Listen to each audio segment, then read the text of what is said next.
नमस्कार दोस्तों, स्वागत है आप सभी का हिंदी कार्टून सुनो चैनल पर। आज की हमारी कहानी का नाम है पनीर की टिक्की। ये कहानी खाने के शौकीन शर्मा परिवार की है, जो अपने पसंदीदा पनीर टिक्की को लेकर कुछ ज्यादा ही संजीदा है। चलिए जानते हैं इस चटपटे किस्से को, जिसमें एक स्वाद का सफर है, कुछ रिश्तों की मिठास है और ढेर सारी हंसी मजाक है। तो कहानी की शुरुआत होती है शर्मा परिवार से, जो हमेशा अपनी खाने पीने की बातों में मशगूल रहता है। एक दिन उन्होंने एक 5 सितारा होटल में खाना खाया, पर वहां का फीका और महंगा खाना उनके मन को नहीं भाया। अब उन्हें अपने शहर के फेमस मोहन की टिक्की की याद आने लगी। पर जब वे वापस लौटते हैं तो पता चलता है कि मोहन की जगह उसकी भतीजी रुचि टिक्की का ठेला संभाल रही है। रुचि ने अपनी पढ़ाई के साथ साथ अपने कुकिंग के हुनर को भी निखारा है। तो जब रुचि की बनाई टिक्की शर्मा परिवार ने खाई तो मानो सबके मुंह में पानी आ गया। सबने कहा कि ये टिक्की तो मोहन की टिक्की से भी ज्यादा लाजवाब है। धीरे धीरे रुचि टिक्की की तारीफों का सिलसिला बढ़ता गया, यहाँ तक कि शर्मा परिवार के बेटे अनिल को भी रुचि की टिक्की और उसके साथ बिताए पल बहुत अच्छे लगने लगे। लेकिन जैसे जैसे शादी की बात चली तो अनिल की माँ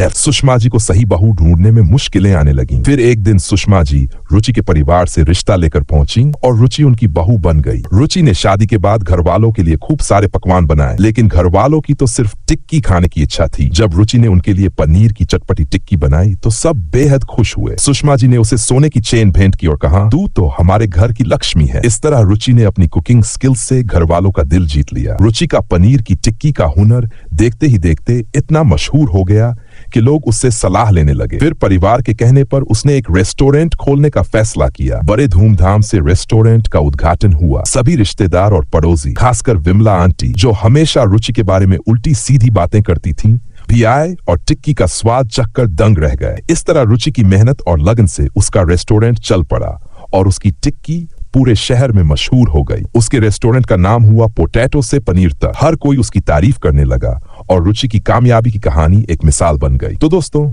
इस कहानी से हमें ये सीख मिलती है कि यदि आप मेहनत और सच्चाई से काम करें तो सफलता आपके कदम चूमती है। उम्मीद है आपको ये कहानी पसंद आई होगी। अगर आपको हमारी ये कहानी अच्छी लगी हो तो चैनल को सब्सक्राइब करना न भूलें और जुड़े हमारे साथ ऐसे ही और मजेदार कहानियों के लिए हिंदी कार्टून सुनो पर। फिर मिलेंगे एक नई कहानी के साथ।